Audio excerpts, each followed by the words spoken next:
హోంమంత్రి వంగలపూడి అనిత మండలిలో ఆర్థిక బడ్జెట్ను ప్రవేశపెట్టారు. పలు రంగాలకు కేటాయించిన నిధులను, ప్రభుత్వ ప్రాధాన్యతలను సభావేదికగా ప్రజలకు, సభ్యులకు వివరించారు.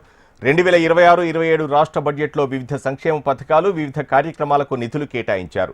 ఎన్టీఆర్ భరోసా పథకానికి 27,719 కోట్లు, దీపం 2.0 పథకానికి 2,601 కోట్లు, వివిధ రంగాలకు ఆర్థిక మద్దతు 2,320 కోట్లు, స్త్రీ శక్తికి 1,420 కోట్లు, వీకర్ సెక్షన్లకు సబ్సిడీ, ఉచిత విద్యుత్కి 600 కోట్లు, ఆటో డ్రైవర్ల సేవలో 450 కోట్లు, తల్లికి వందనం 9,668 కోట్లు, స్త్రీ శిశు సంక్షేమ శాఖకి 4,581 కోట్లు, ఉపకార వేతనాలకు 3,836 కోట్లు, సమగ్ర శిక్ష 2,946 కోట్ల రూపాయలు, ఉన్నత విద్యకు 2,566 కోట్ల రూపాయలు కేటాయించారు.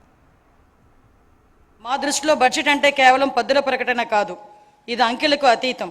రాష్ట్ర అభివృద్ధి, ప్రజా సంక్షేమాలని జోడెద్దుల బండిలా పరుగులు పెట్టించాలన్న మా దృఢ సంకల్పాన్ని బలంగా చాటి చెప్పే ఒక ప్రకటన. ఈ బడ్జెట్ సాగునీటి కోసం ఎదురుచూసే రాయలసీమ రైతుల కలల్ని సాకారం చేసేది, అవకాశం కోసం ఎదురు చూస్తున్న శ్రీకాకుళం జిల్లాలోని యువ పట్టభద్రులకు గుండె నిబ్బరాన్నిచ్చేది, భవిష్యత్తుపై కొండంత ఆశతో కుటుంబాన్ని నడిపిస్తున్న నెల్లూరు జిల్లాలోని గృహిణికి భరోసానిచ్చేది, కోస్తాంధ్రలోని మహిళా పారిశ్రామికవేత్తల్లో స్ఫూర్తిని నింపేది. దీనిలో ప్రతిపాదించే ప్రతి రూపాయి రాష్ట్ర ప్రజల ఆశలు, ఆకాంక్షల్ని సాకారం చేసేందుకు ఉద్దేశించింది.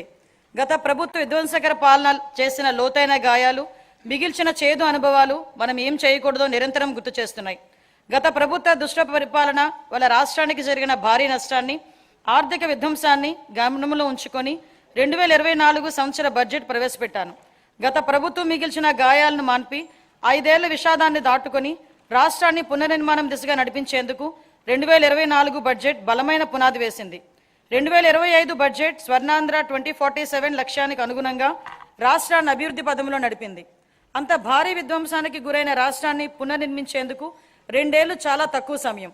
2014లో జరిగిన అహేతుక విభజన రాష్ట్రానికి తగిలిన మొదటి దెబ్బ అయితే 2019-24 మధ్య అప్పటి ప్రభుత్వం చేసిన దుష్పరిపాలన రాష్ట్రానికి తగిలిన మరో పెద్ద షాక్. గత ప్రభుత్వం చేసిన ఆర్థిక విధ్వంసం, అపసవ్య విధానాలు, పాలకుల అసమర్థత రాష్ట్రాన్ని మరింత ఇబ్బందుల్లో కూరుకుపోయేలా చేశాయి. ఇన్ని సవాళ్లను ఎదుర్కొంటూ కూడా కూటమి ప్రభుత్వం అనుసరించిన నిర్మాణాత్మకమైన విధానాల వల్ల 2024 జూన్ నుంచి 20 నెలల్లో రాష్ట్రం అద్భుతమైన అభివృద్ధి పదంలో సాగిందని చెప్పడానికి గర్వపడుతున్నాను. ఇప్పటి వరకు మనం ఏం సాధించాం, ఇప్పుడు ఎక్కడున్నాం, ఇంకా చేయాల్సిందేంటి అన్న అంశాన్ని కూలంకషంగా మదింపు చేసుకొని